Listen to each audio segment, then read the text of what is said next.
recording audio through mic. There you go. Beautiful. Stuff. How you doing? What are you on? Beret? 0. What's that? He's on the 0. Okay. He's on the 0. Yeah. Because he's training, that's why. No, 15 years I've been on 0. Yeah. Oh, that's a different kind of podcast. Yeah. Right then. We good? All good.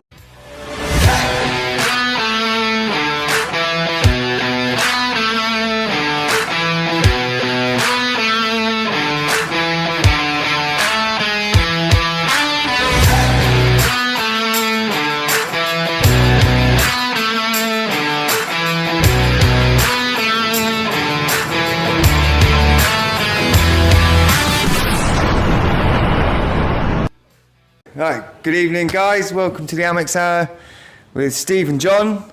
We have got a special guest. A very special guest. I mean, he's not just special, but he is a special guest. On Sundays. Yeah, which is another Stevie. It is. So, you brought him in, I'll leave you to introduce him and Absolutely. say what's going on. Absolutely. So, I think some of you might remember from a podcast we did quite some time ago now. We had a guest on, didn't we? Can't remember the guy's name. Who was doing He rode across the Atlantic. He was doing Atlantic Road basically and raising money for a local charity, someone that we knew through Brighton. So it's been a while since we've done anything like that. Steve's a very good friend of mine and has a fairly long history of doing charity events and doing some quite crazy things for charity, including, I believe, once dancing for, how long was it, Steve? On Worthing Pier? That was 131 hours. That was 131 hours, yeah. 131 hours of dancing. Continuous dancing, yeah. And okay. I can imagine the question that's coming. The maths isn't good. So 131 hours. In an endurance record, you get a 5-minute break every hour. Right. Okay. You can build them up. Yeah. Effectively, I had 4 hours sleep and 5.25 days. Well, I was going to say that 131 hours. Going to say my maths isn't good, but that's somewhere around 5 days. So yeah. And then you repeated that feat when Hang on. Just before we carry on with that, you've already got me on this. So, but just. Was there a music theme, or was it just whatever you wanted on? Lots of house music. House music? Yeah. Oh, okay, I can go with that. So on average, it's about 140 beats per minute. Okay. When one of the DJs... Did you have white gloves and glow sticks? When one of the DJs on the 5th day started to play drum and bass, I went, I can't do this. No, not on day 5, mate. Yeah, No. day 1 maybe. Day 5 definitely not. That's like when you start the Brighton Marathon and you've got people blasting. And You're talking to me about start of marathon. No, I've done it. But, I wear sporty clothes, but the most sport I get honestly near though, you have people like chasing my kids up the stairs mate, and shouting You've just left Preston Park and you've got people blaring out Eye the Tiger and all that. Dun, dun, dun. You don't need it then. You've just started. You need it at Shoreham after 21 fucking miles when you're on your knees and there's no one there. Anyway, so similar kind of thing. But yeah, so Steve repeated that feat in Henfield during COVID, during lockdown. Was this a record then? I've missed one. Go on. Sorry, I'm sorry. I did it underneath a gazebo in Leicester Square for 148 hours. 148 hours. Yeah. How did I miss that one? Are these like records? Are you hitting records of these, or are these like the Guinness World Records originally was 123 and something hours. So I as far as I was aware, I'd done it. I broke it. I sent all the stuff in, and then I ended up moving to London. And then I read online, oh yeah, some guy did it and broke it. I thought, for God's sake. So I just had to do it again.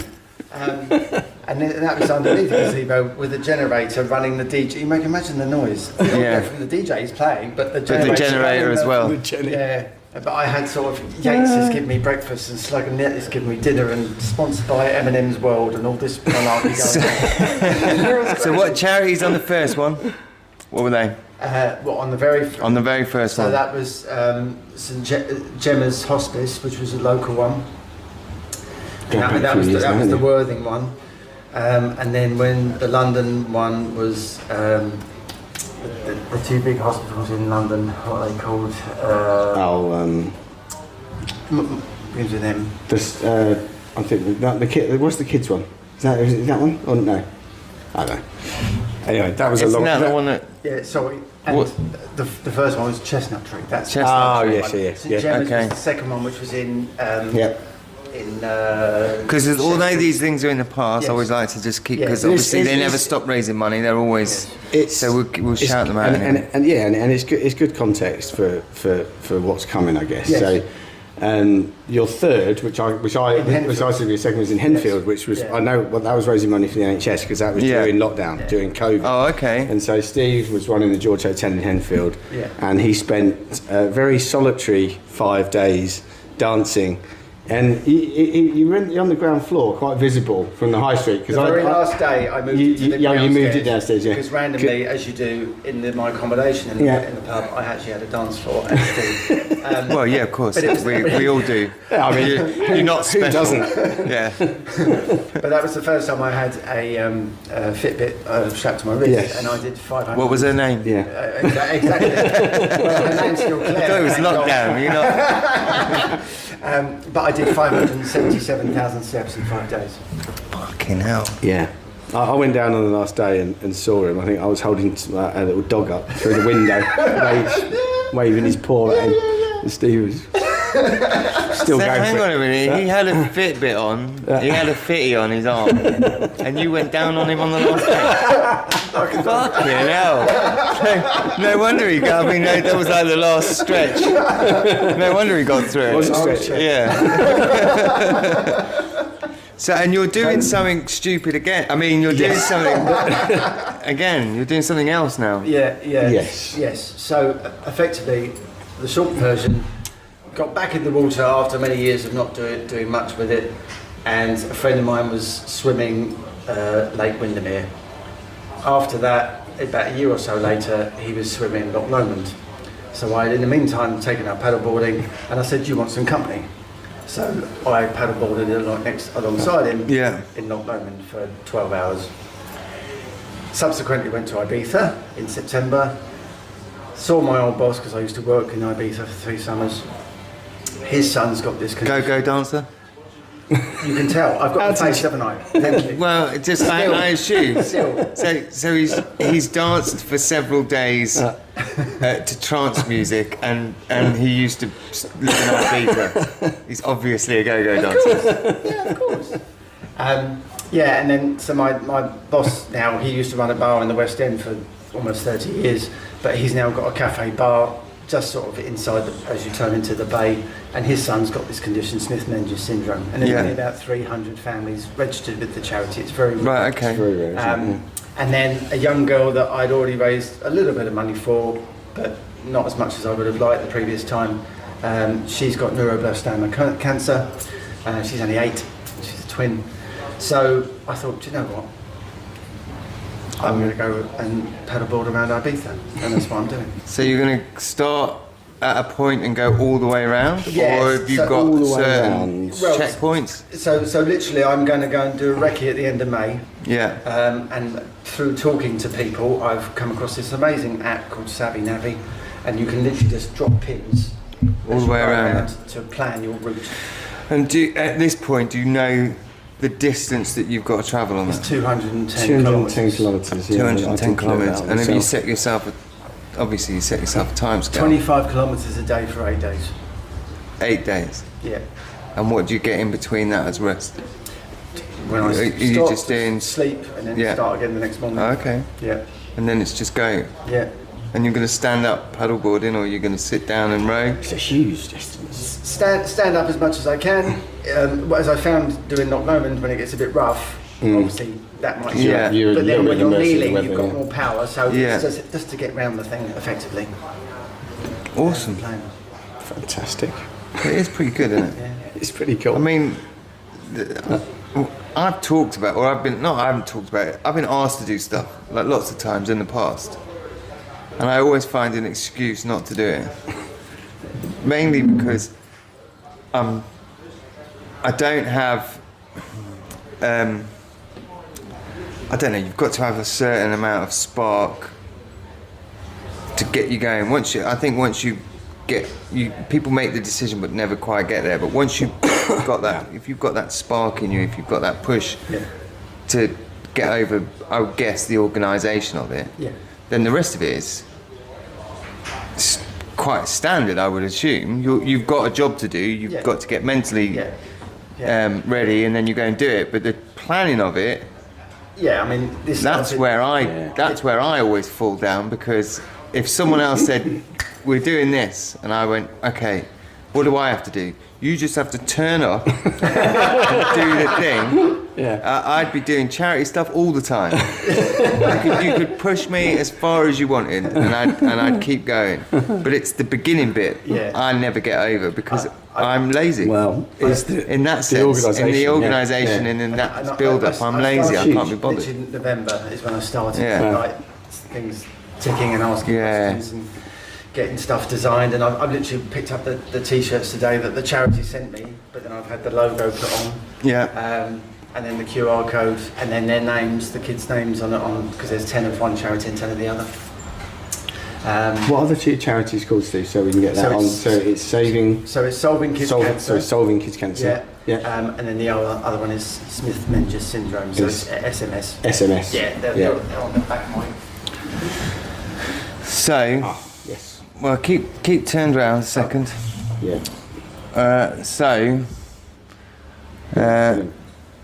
Solving Kids Cancer. Right, we'll SMS Foundation. We'll get there. I'll get the QR code as well. And then we'll get that. Put up. So you can face the front now again. You have to come in slightly. We have to get like quite in and come on. We're all good friends. It keeps us in the camera, and it keeps the sound even between us all. If you keep going that way, you'll start to get quieter, and we're loud and annoying. And we don't. And let's face it, I'm always loud and annoying. We don't really want to hear me. We want to hear what you've got to say.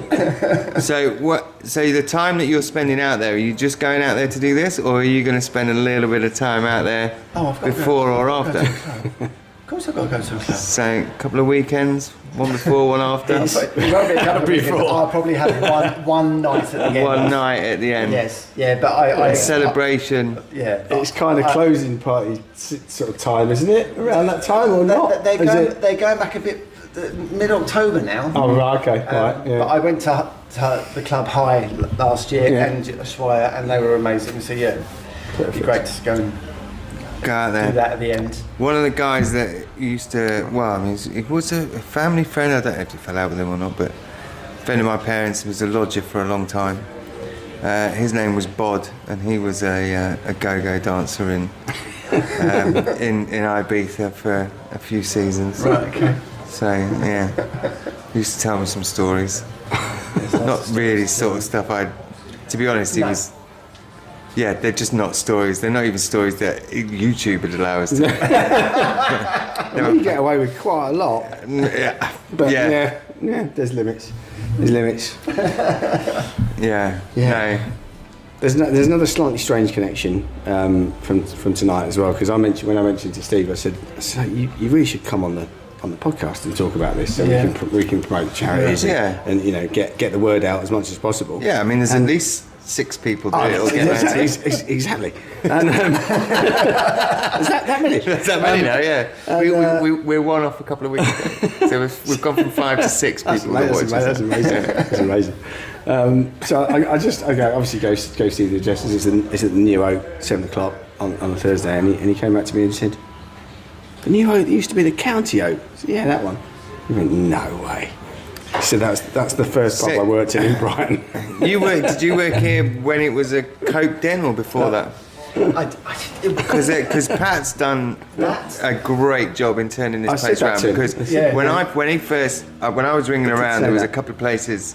There was one in Lewis that they were quite interested in having us there, but it was really small, and it's quite a dark little pub just up from the train station. A lot of people. A lot of clubs in the and it was quite, it was very small, really dark, and they were quite sort of, well, you can only do it at this time, and I'm like, well, we can't do it in a day. We have got to be an evening thing. You can't do it when the And they bonfire were quite, society's here. and there was a few restrictions, and there just seemed to be like more and more restrictions. And then Pat was the other guy, and he said the New Oak, and something clicked in my brain, and I was like, I've heard of that pub. And I was thinking, Yes. I don't think it was good things I heard. And then I came here, saw the pub, met Pat. I mean, from the reputation this had to what he's done to this place. Oh, it's unreal. Is night and day. It's unreal. Yeah. It's a fantastic it's pub job. now. It's you know, it's family friendly, welcoming, and there's not white residue all over the place. I was about to say, I managed 35 pubs in my 25 years of running pubs, and you can always tell it's clean and you get a nice welcome. And I did. I've been here for 29 years, which is mental. Yeah. Very different. It's a very different beast. Yes. I'm not sure if Pat's in tonight, is he? Or he might show it. He'll show his face. They're doing poker. They're doing Yeah, poker. Oh, okay. So he'll show his face They when play poker every night in this pub. No, because it doesn't. Monday, Thursday, I think. Just whenever we record, they just wait for us to come and record, and then go, let's have a poker night. Let's have a poker night. Seems. I know, and I'm dying to do it as well, but my missus. Oh, no. I get. There's a couple of. Years ago, I used to be a croupier. Oh, did you? Well, So we weren't allowed to go into casinos and gamble.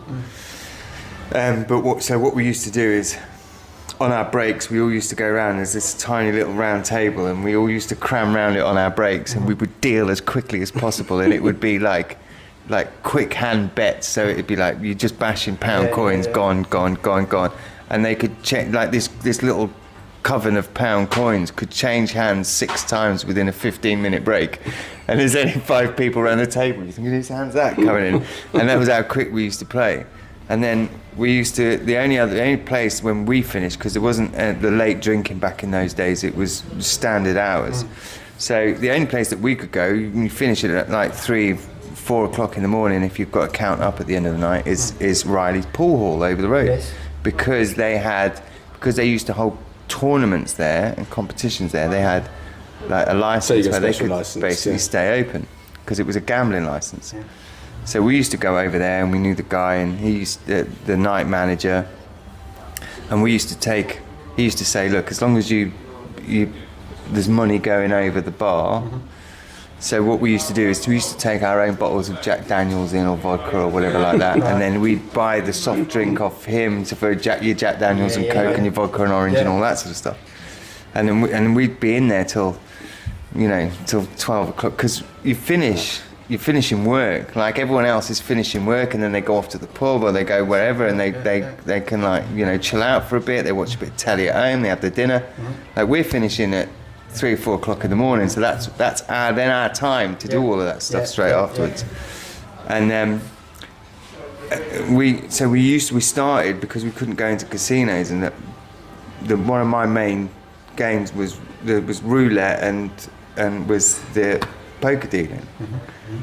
And I just used to sit there, and because I'm not playing, you're just sitting there just watching everybody, and you're watching how he's looking for his tells, but he's doing fake tells because he's trying to con him into going all in, and he's got, he's saying, I've got no hand.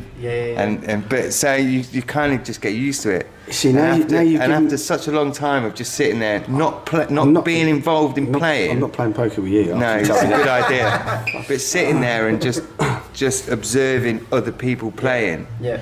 So now when I play, everybody else is playing, and I'm going, but I'm observing every single movement of everyone. And it's weird how it stays with you. I don't know why it was just something about I found really interesting, so it just stayed with me. So not many people want to play poker with me, because everywhere I go, I'm surprised. They all go, oh, we're having poker night, and John, you play a bit of poker, you'll come along. You know a bit about that. We and you chat to people in pubs and all this, and they go, yeah, well we have a poker night on a whatever night, and and you should come, we could do with an extra person. And I go, yeah, all right then. And then I'm there like a couple of nights, and then I never get invited again. And I know. And that happens a lot. Like it goes on through like every group of friends I have that I start playing poker. So I just don't bother anymore. Pat said you should come, and I'm like, there's no point, because I'll be here for a couple of nights and then you won't want me here again, and I'll start getting invited. They all know what they're doing as well. They look like they know what they're doing. Yeah, but they all drink. But that's true. That's true. See, I already know. Yeah. He knows what they drink. He knows how many cubes of ice. There's two that don't drink, but and the others, the more they drink, the more obvious they get. See, this is where the more open they get, wrong, and the more you drink, the more open you get as well. So everyone's chatting. Yeah. So you can, if someone's really chatty, and then all of a sudden they're not chatty anymore, and they've obviously got a good hand, because they're all of a sudden. Yeah, you read it. All of a sudden they're like, all of a sudden they're oh yeah, now fold, and then all of a sudden they're. Although they might have just lost interest. I've done interest when there's money on the table. I've done a couple of poker nights at Martin. I think you've met Martin. It's a good football podcast, isn't it? And, yeah. So we'll get back to that in a minute. So far we've talked about dancing, and now we're talking about poker. I've done a couple of poker nights with him, and it's very serious, and it goes on for a long time. Yeah. And towards the end of the night, I have genuinely just deliberately got myself out, just so I can get out of the game and go out in the garden. When I was smoking then, so I'd go out in the garden for a cigarette, because I was bored. It's not for me. I'm never going to be the lizard. It's not me. When I first got together with my missus, and then they had like her and her brother and his missus and their family, and they had this poker night. And everyone was, they're all younger lads than me as well, so they're all like pretty cocky young lads. Oh yeah, and they're giving it the big one. And I just said, yeah, go on, I'll have a go. Like, as if I didn't know what I was doing. Yeah, I'll have a go, go on, I'll have a go. And I'd wiped everyone out of the game by the end, and it was me, and there was Cheryl's best friend, who is with her brother, so it's sister-in-law and best friend grown up with, and it was just me and her in it. And they weren't raising the ante, and I kept saying to him, we need to raise the ante. This game's just, it's got to a certain, it's stagnant now, and we're just not going to get anywhere.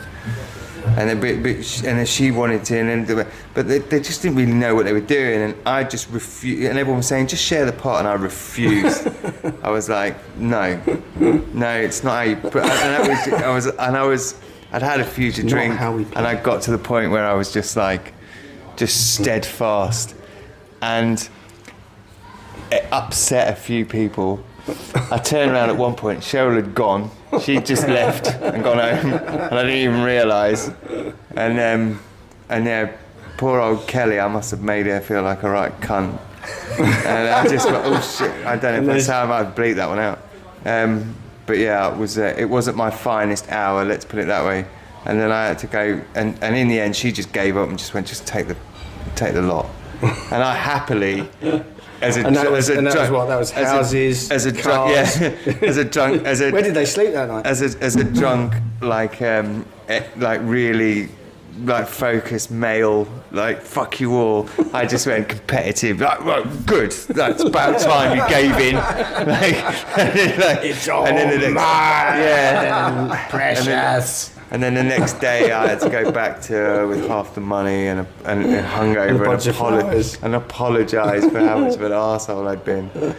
Yeah, so I just stay away from it now. No, give it a white Shits and giggles for a Shits and giggles, fiver in, all that sort of stuff. But all this 20, 50 quid stuff, I stay well out of it, because I get too serious over there. I do take it, not too seriously, but yeah, I do a little bit.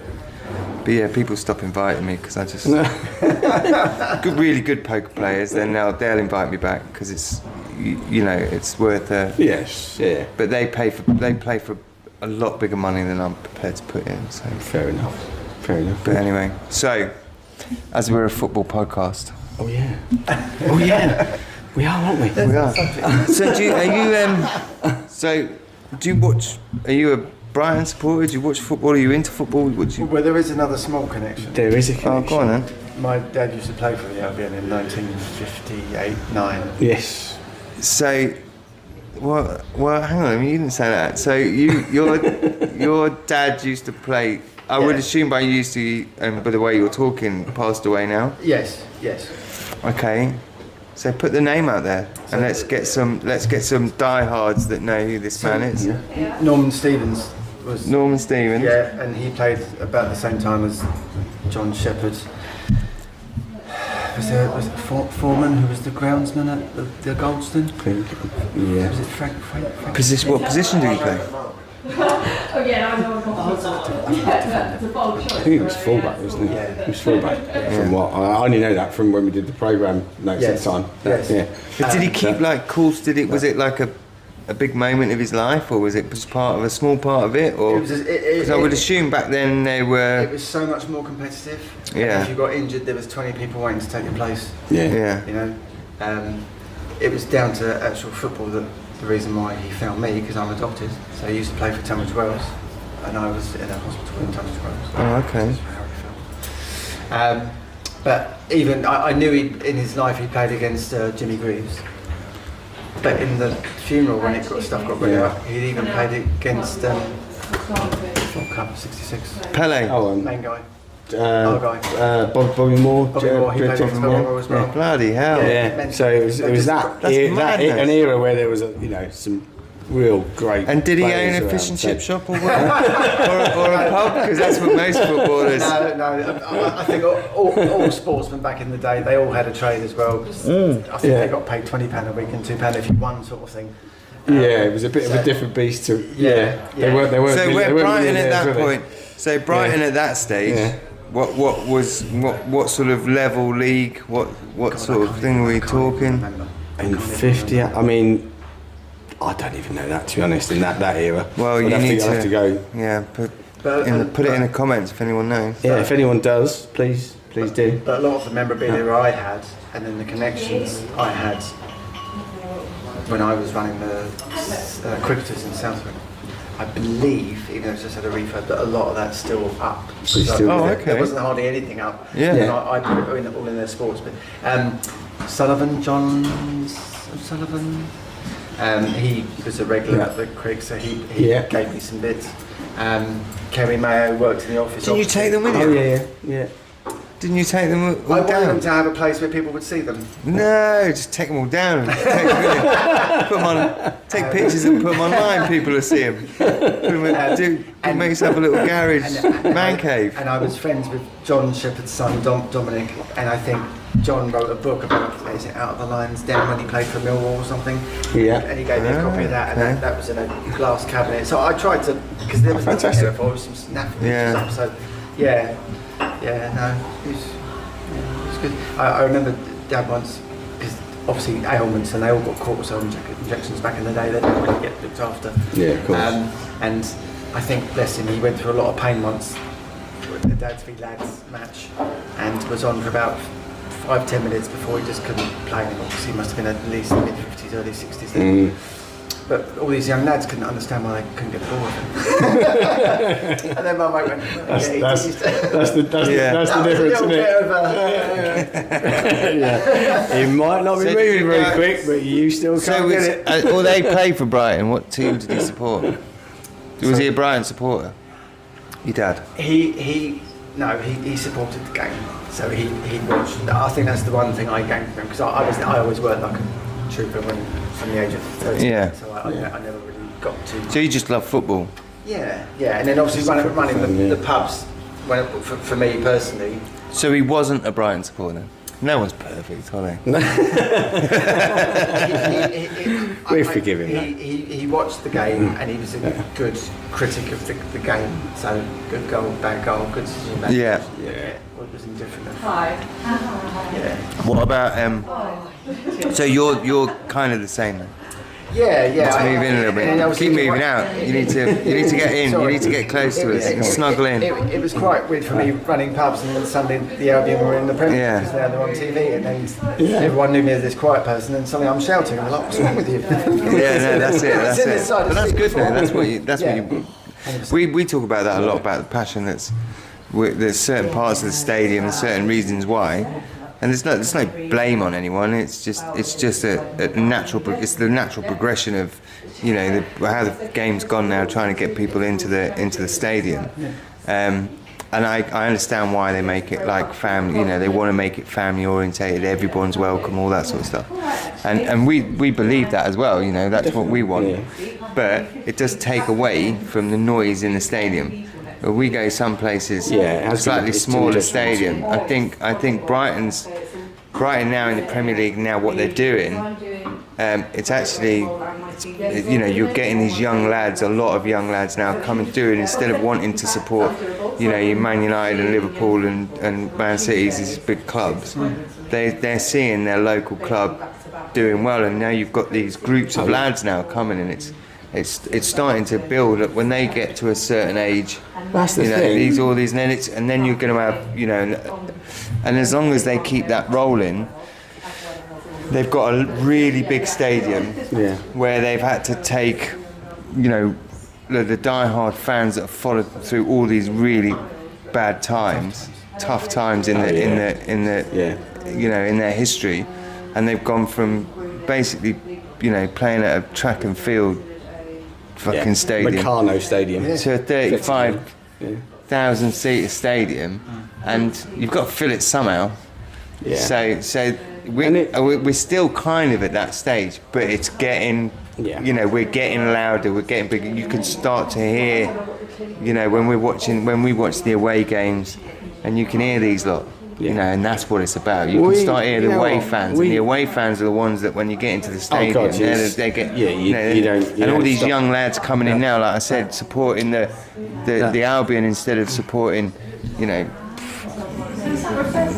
from miles away because they've won a couple of trophies. Now they're seeing that we're doing something. We were talking about it on the way up to Wolves on Saturday, and I was with I always go with a guy called Tony who's been going for donkey's years. Have you washed since? Oh yeah, no, sorry. As soon as I got home, I had a shower. Thanks. No, it's fine. We were talking about that subject, and we said, you know, we basically, Albion missed a complete generation of fans in a way, because those years where it was Gillingham, where it was with Dean, where kids were just going, fuck that, like, you know, Chelsea, Tottenham, Man United, you know, Liverpool.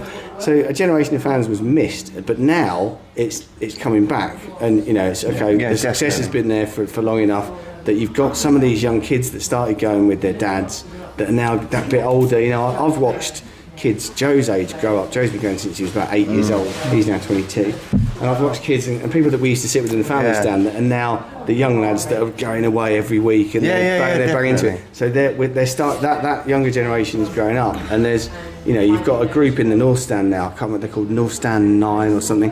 And bless them, they're trying to sort of almost be the Brighton Ultras. They're not. They actually made a point of saying that they weren't. But for ease of describing it, do you know what I'm seeing? The banners, the flags. You know, they're really trying to do something. Over this season, what I've noticed, what I've always said to you, is that one of the things that Brighton lacks is massively is that their chants are pretty basic and shit. You know, you've gone from having one of the greatest football chants ever about Stevie Sidwell, and now they're all kind of drony but that's starting to change now. People are starting to come up with a few ideas and starting to use a bit of originality, and it's starting to build a little bit again. I'm hoping that, you know, we get another couple of seasons, another age of lads getting a bit older, and then the younger lads, you know, joining in a bit. And I think that stadium, because when they sing in that stadium, when everyone goes in that stadium, when we play Chelsea, when we play Chelsea, when we play Palace, it's loud, in there. And when they all go, and it sounds fantastic in that stadium. You know, it sounds rowdy. Yeah, and that's what it should do. It should sound rowdy. You know. There's a good Yankuba Minte song. There's Lou you can. Yeah. I You heard saw it on them. We're in the sun. It took me. I couldn't. You know. There's certain songs. So it's really quite a simple. It takes you a minute to get it. On Saturday, I was kept going to Joe. I was going. No, I still haven't got it. He's going. Oh, for God's sake, Dad. It's only 4 fucking lines. Do you know what? There's one issue with that. There's one issue with that. Is it's taken so long to come up with a good song for him, and everyone's got proper into it, and then he's going to get sold in the summer. Just as we start going, you just got him a song. You just got his name on the back of his shirt. We've got Super Up to Zebby, and that used to echo around the ground. Everyone used to join in with that, and then Dunk got injured, Ferguson couldn't hit a fucking barn door, and De Zerbi pissed off. And that was it. And we lost 4-0 in Rome, and everyone just went, oh, fuck it. Fuck it. Fucking. Yeah. But it's the future's bright. The future's brighten. Well, I've just hit a fucking. I'm there put that on you a t-shirt. Trademark. And it's a weird week, isn't it? Because we've got the FA Cup final being played on Saturday. Oh. So the FA Cup final between Man City and Crystal Palace. Sorry, did I say that out loud? Yeah, sorry. We'll edit that out. Do you know what? Do you know what the shit? Do you know what's the worst thing, which I pointed out to Kieran, was one. Man United and Spurs have played dog shit all season and could get in the Champions League. So one of them's going into the Champions League, and they played dog shit all season. And as well as Brighton have played, they've had a bit unlucky with what we talked about last week with injuries, but now those are back. Obviously those players are back, and now we're storming through again right at the end, looking good, and we could get into the Europa League, and we've got a good chance now. We did an alright job against Newcastle, and we've got the 3 points against Wolves. We've got 2, I would say, not that the games we could, let's say, take advantage of. Yes. Right. Given the teams that we're playing. Yeah. Or lack of. Yes. And then we could be celebrating, and then fucking dog shit, knobhead, piss poor, wanky fucking. That's what I meant to say, but I actually said their name. Yeah. Podcast. Crystal meth podcast. Yeah, I like they could nick that place off us. But this is what I was going to say, right? Because of the fucked up weird, and I'll come on to my mate's points to improve football. This is one of them. He said one of his points to improve football was that the FA Cup final has to be the last game played. In general, I agree, right? But it's not, is it, this year? It's on, it's on Saturday, and we don't play till the Monday. Mm-hmm. So we'll know, if the worst happens, if Pope Face, whatever we want to call them, happen to fucking win. Crystal Meth Pope Face. If they happen to fucking win on Saturday, God forbid, then we're fucked, because we'll have to finish 7th, and that's not going to happen. Because they'd take the Europa League place. They'll take the Europa League. So we are all firmly in, probably the rest of the nation is going, this will be the first time. We'd love them to win because they've never won it. No, fuck off. That. No. This will be the first time it's possible that a stadium could be bombed, and it won't be the IRA. It won't be the IRA or fucking Hamas. Do you know what I mean? Some Brighton supporter with a drone going over the top. Boom, dam busters. Yeah. So but for very selfish reasons, I'm happy that it is on Saturday, because it means we don't know our fate, but we know what we've got to do. If Man City win it, then we go balls out for the last 2 games, and all we've got to do is beat what Brentford do. And Man City. Man City was where that was. Yes, that's it. That was the game that you came to. The Man City game, yes. Man City Palace. Yeah. I personally, I can't see Pep finishing the season without a trophy. Can you? I don't. You know, It's got. he's a serial winner. He's not okay. Crystal meth po face. That's going to stick. Podcast. Podcast. Sorry, Crystal meth podcast. See, it's like that fucking Yankee Mente song. Crystal meth podcast. Yeah. You know, they're playing quite well, but they're the young upstarts, aren't they? They're trying to disrupt the status quo, and normally I'd be all up for that, but this weekend, fuck that. No, come on, City. And then we'll play a Liverpool team on Monday night, who all have the fucking Javianas on. They'll be like, woohoo, on the beach. They've already won. They don't care. And then Spurs will have are going. I've got to mention this. Now you've mentioned Liverpool, and we'll do our news section. Thai news, the news, right? So I'll put a little bit of music in there or something, so it sounds all like. Do you know what I watched? Hang on, I've got to go. I've gone off track, and now I'm going off track, and now I've gone back on track and off track again. Do you know what I watched the other day? Go on. Drop the Dead Donkey. Oh yeah. Do you remember that? Yeah, brilliant. Love it. I might use that music for our news section. Amazing. I can't remember how the Drop the Dead Donkey music goes, but I did love the programme. So yeah, I'm sure it was good. quite similar to Casualty, but it was more Casualty. Yeah, I'll tell you, we'll play it. It'll be on in a minute anyway. So, oh god.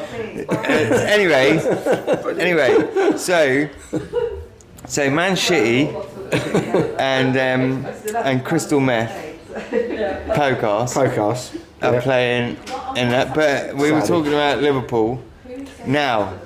As part of this news section, we're going to talk about other clubs apart from Brighton. And what we're going to talk about is Liverpool, a player that has gone from being literally he's grown hair on his balls at that club, and they booed him when he came on. Oh yes. Trent Alexander Arnold got booed.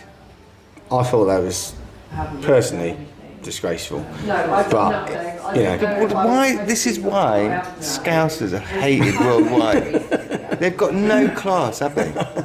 I knew where you were going with this. I understand a little bit. I understand a little bit that they were a bit pissed off that him and his brothers sort of wheedled through and didn't get a big payday for Liverpool. Yeah, he should have signed a contract so they could have got 100 million for him. Bollocks. Yeah, Real Madrid wouldn't have signed him for 100 million. Signed him for 100 million, and he'd made a decision months and months and months ago that he was gonna leave. So what Liverpool should have done is sold him in the last summer when they could have got a bit of money for it. Yeah. So it's your club's fault, not your player that has bled, sweated, and given his life to your club, and now he's just decided he wants to, and let's face it, he wants to go to Spain because it's sunnier, and he can have an outdoor pool in his fucking house and not pay the ridiculous heating bills that you've got to pay here. And he doesn't have to worry about Everton fans coming round and robbing his house. Yeah, and he doesn't have to worry about Everton. Well, let's face it, they're Scousers as well. So look. The fact of the matter is he's a Scouser, so he just has to accept that at some point he's either going to rob someone or someone's going to rob him. And let's just get that out there. That's why. That's the only place you still have to have locking wheel nuts for alloys. So but I think that kind of behaviour towards him. They're allowed to boo, right? The fans are allowed to put that out there. But don't boo the player, boo your club. No. Your club fucked that one up, not the player. I agree with you. They had plenty of options, plenty of opportunity to shove a fucking wodge in his thing and then sell him for 50 million. Wodge in his pocket and then get him to sign a fucking contract for an extension and then sell him. You could have sold him 50 million plus player. You could have had a player from them. You could have done any kind of deal. Your team fucked that up. Yes. Not the player. The player that gave. That's like That would be like I don't know. That would be like Dunk. I mean, he's older now, but more Solly March. All of a sudden turning around and saying, you know, I've done a lot for this club. I've been here for a long time. I want to move on. And then all of us like booing him. Yeah. Like, I've had an offer to go to Spain where I can have a lovely last time. 2 seasons of my short career. Drink sangria out the arsehole of. Oh no, that was sorry, that was the wrong dream. His dream is different, probably. It was a different dream.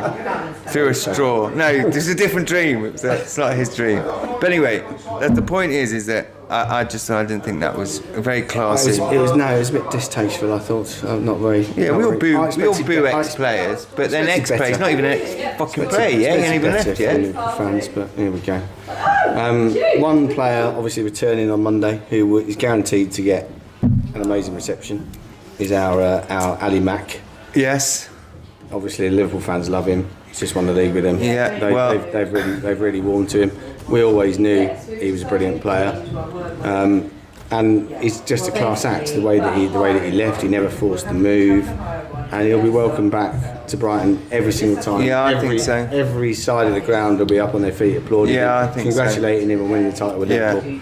And that's what happens when you leave well, you know. If he does that thing, you know that thing where they take their shirt off at the end of the match, he's not wearing that badge, then I'll clap him. I'm not going to boo him. I'm not going to boo him. I'm not going to boo him. But you're not going to clap him since as long as he's off. got that shirt on, he just gets ignored from me. He might if he takes it off too early though, he get booked. I'm sorry if you haven't. Yeah, I mean, I was going to say if you haven't watched any of these, but you obviously haven't. No one has. If you watch it. Hello, Pat, mate. As if you watch any of these, I've been mugged twice in my life by knife point, and both of them were Scousers. I fucking hate Scousers, and that's why I've got an issue with them. Are you going to get to do it now? I told you I can come up, but I'm stacked at the minute. Yeah, no, I've got a geezer. He done it last time, but he's the same. He's a chef as well, and everyone's busy doing stuff. So I'll get my man's got wife comes to it. 7 times do it. If you've got someone, He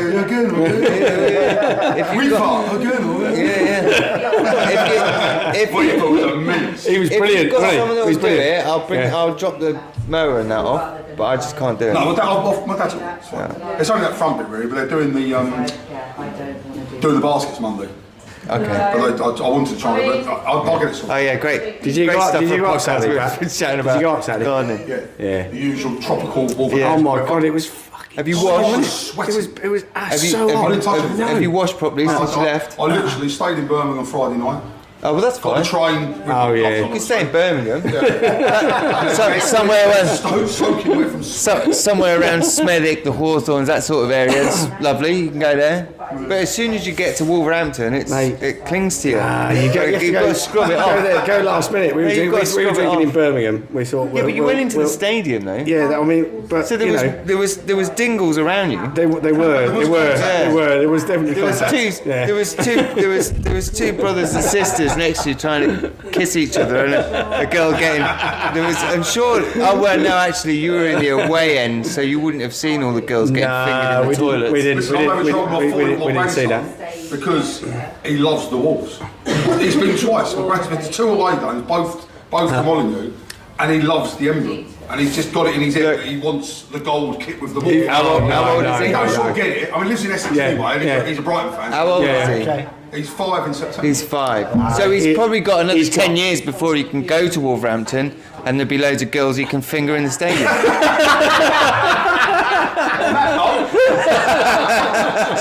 I'm just saying. It's more than a possibility. It happens. A lot. From Wolverhampton, of course it happens. Oh dear. He's right though. It was tropical in that Steve Ball stand, mate. It I was thought like, you was going to say something else. It was tropical.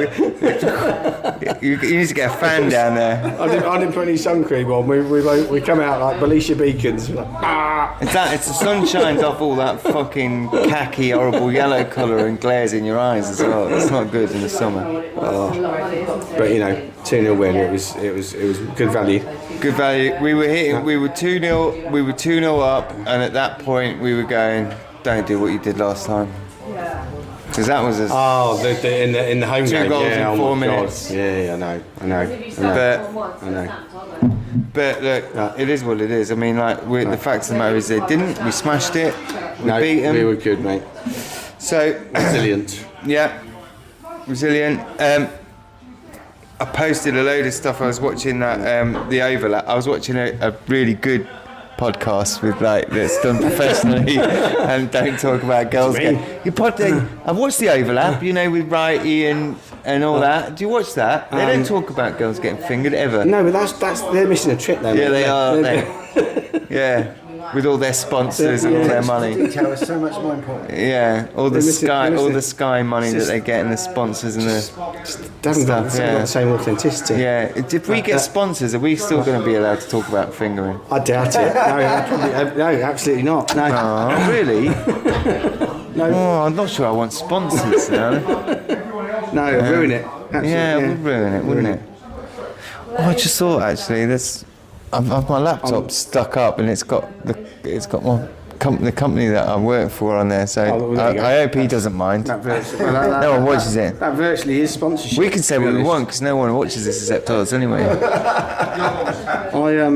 Sorry, I pulled this out because my mate sent me a list. He's compiling a list of 100 ways to improve football, but so far he's only come up with 58. So I thought I might just pull out. And I had one about the women's game. Pull out. He hasn't actually mentioned anything about that. It would improve football. One of my favourite ones. This is not. I think he was. This is why he's struggling to get to 100. Number 55. He says fault officials to enforce the technical area. In brackets, I'm thinking tasers. Tasers for the technical. So anyone that runs out the technical area, you can tase them. Taser, yeah. Yeah, I like that. What was the no yellow card? Oh, so no yellow card for taking the shirt off and celebrating a goal. I don't see why that was ever a yellow card. And then, but number 53. Just add another 3 minutes onto the end of the fucking game. You've already gone up to. Exactly. You've already added 10 minutes. You've already added 10 minutes off. Wave it around your head. Yeah. Throw it. We've already added 10 minutes on because Jal Pedro's been lying on the floor for half. What's the problem with that? Yeah. But he also says, at number 53, yellow card for not celebrating a goal. So if you don't celebrate a goal, you get a yellow card for that as well. Yeah, I'm quite up for that as well. Yeah. There's a few. We should get him on. Countries with the death penalty banned from international football. What? Say that again. Countries with the death penalty. With the death penalty. Yeah, banned from without. No. With it. Do you know what I like best? Do you know why that's rubbish? Wasn't it like? Was it like was it South American side? Who was the goalkeeper that did like the backflip and kicked the ball out with his feet when he played England? Who was that? Cuba. It was Colombian keeper. Didn't they have the? I can't remember his name, but didn't they if they did really bad? Didn't they get shot? They got the death penalty. Yes. Yeah, that's how. Did. Yeah. So why would you take that away? You should encourage that. You should get when we go into national competitions, it might spark Kane to actually score some goals. Well, I wouldn't get too carried away. A player that can score fucking 50 goals a season for club but can't score. Mind you, actually, that's a lie. Didn't he have the golden boot? Not last year, as the years before. Or he might have just got nicked to it by someone else. Maybe just. He was certainly close to it. Probably got nicked. Probably got nicked off him by some dirty Italian bastard cheating, throwing himself on the floor. Kane wouldn't actually win anything, would he? Let's be honest. He's won a trophy now. He's won one now. Congratulations to Harry Kane for winning a trophy, by the way. Finally. He's won a trophy. Take your fucking time. I mean, from leaving Spurs because he didn't win any trophies and going to the only good side in that literally win it every year in Germany, and then losing that year and not winning a trophy. I know. Shocking. But at least he's come back. He's come back, a big comeback. Shocking, mate. He's 42 now, and he's finally won a trophy. Well done, Harry Kane. Good shout. Yeah. Well, anyway, I don't know when we start. What time did we start? Well, Nearly 8 o'clock. well, nearly 8 o'clock. I mean, I guess. Have we got anything else? Is there anything else you want to talk about? I was just going to say to you, Steve, actually, about your training. How are you preparing for this event? Because obviously, that's a lot of mileage to be doing every day for that length of time. So you've got to be putting in quite a bit of training now for this. So I used to cycle quite a lot anyway. So I'm back on my bike and. About 3 times a week. Yesterday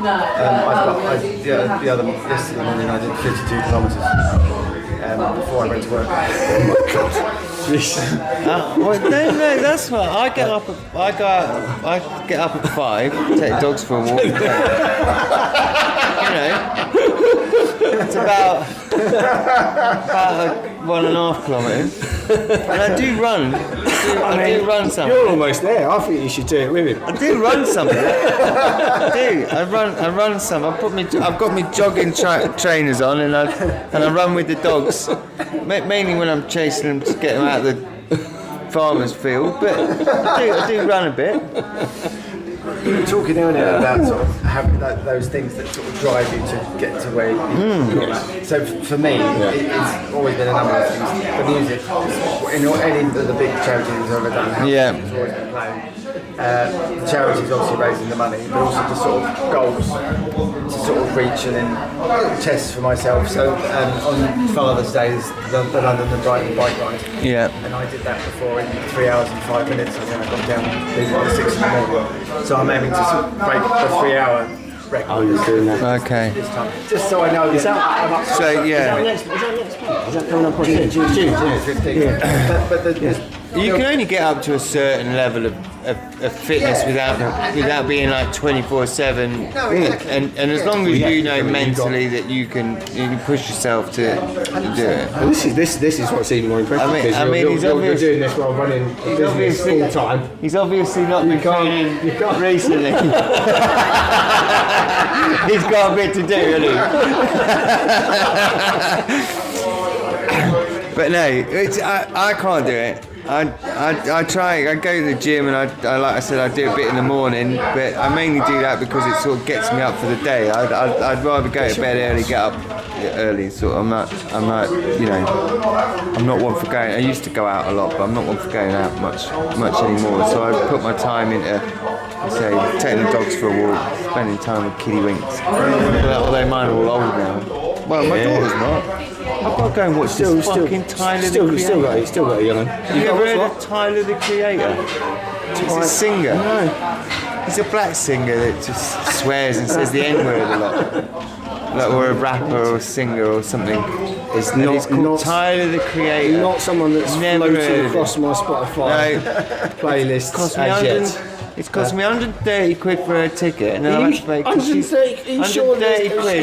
This is a real person. Real person. You haven't been fucking. No, 130 I'm going to quid. Google him. I wouldn't. You might have to listen to some of the shit. 130 quid it's cost me for my ticket, and I'm not even going to be watching him. I'm going to get them to their seats, and then I'm going to go off around the O2. should I tell him now that my daughter likes Coldplay and I'm going to see Coldplay in August? I'm going. I do. I don't mind that. I'll be up for that. In June, I'm going to watch Guns N' Roses are coming over, and I've got Guns N' Roses tickets. Oh, very good. I missed them last time. Nice. That'd be brilliant. Yeah. Yeah, love that. So I can't wait for that. I've booked his tickets right in the You can't beat it. right in the pit, standing room only. I'm not really. I mean, he's old and singing and all that sort of stuff. I mean, like the vocal stuff. They have sort of half singing, half, it's tuned, isn't it? Is it? But anyway, but it's Duffy on the drums. And Slash on the guitar. That's what I care about. It's just one of those iconic bands, isn't it? We went to see AC/DC at Wembley a couple of years ago for Steph's birthday, and it was like, we were a long way back, as you know, but fucking hell, it was good. I mean, they don't lose. They don't, as musicians, they don't lose that. Exactly, spark, that magic, and the fact they still want to play those shows, they're millionaires many times over. They don't need to do it. They do it because they want to. I understand it's going to be a lot of people like me, and they're sort of like mid-40s, and there'll be a few younger people, but I mean, it's not going to be like the old days, is it? I mean, if the woman on the shoulder doing that, just when Slash does his big guitar solo, she's going to be some like 40-year-old overweight. She's not going to have to lift her shirt up that high, is she? She's going to be doing that, and you'll see her just there. with slash written across. It's going to be slightly different than when we were young.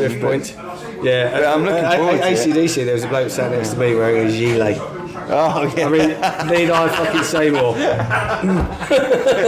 A body warmer, you mean? Yeah, a body warmer. Yeah, one of them, Yeah, we knew you're not that posh. Did you Google that word before you came on? Yeah. It's in my notes. A gilet. Oh, that's what you were doing on the computer earlier. Googling gilet. Excuse me. What's the posh word for GPT? body warmer? Posh word for body warmer. Well, look, I think on that note, we'll call it a night. I think we've done. Yes. Done a bit. How long have we done? I'm going to go check. We're definitely on an hour. We're on an hour. Yeah. Yeah, we're bang on. Steve-O, 20 seconds. thank you very much for coming on. Pleasure. Thanks for And having me. it's brilliant to hear about I'm going to be following it very closely as you go. And just give us one more reminder of the two charities. So, Solving Kids Cancer and Smith Benders Syndrome. Fantastic. And we'll put some links up. And make sure you come back on afterwards. Yes. Love to. Because we want to. Yeah, we want to. We now you can hear the excitement in your voice. We want to hear the pain in your voice. We want to hear that. Thank God it's fucking over, but I did it. Yeah. We want to film you limping in. Yeah. Oh, and the other thing is what we did with the other guys as well. Like any social media stuff, anything like that, you've got to send it over to us. We'll put links on. I'll chuck the videos on ours as well, so it gets mixed up. So we have got, although. On YouTube, we always joke about YouTube because there's not many people follow us on YouTube, but the videos on TikTok do really well. We've got nearly 3,000 followers now on there, so we'll keep that seems because we do a lot of we put this all into little short videos and shove them all out there, and they seem to do quite well. Definitely. So we'll carry on doing that, and then if you've got any social media stuff and videos of when you're doing it, anything like that, send them over to us. We'll clip them all up. Even if it's like longer videos, don't worry, we'll clip them all up. We'll stick them all on our social media as well. We'll just fantastic. We'll do that. Good stuff, mate. Good to see you. Thank you. Cheers, mate. And thank you very much, guys. And that's us. Cheers, guys. See you next time. That's it. We go for a fact now. As in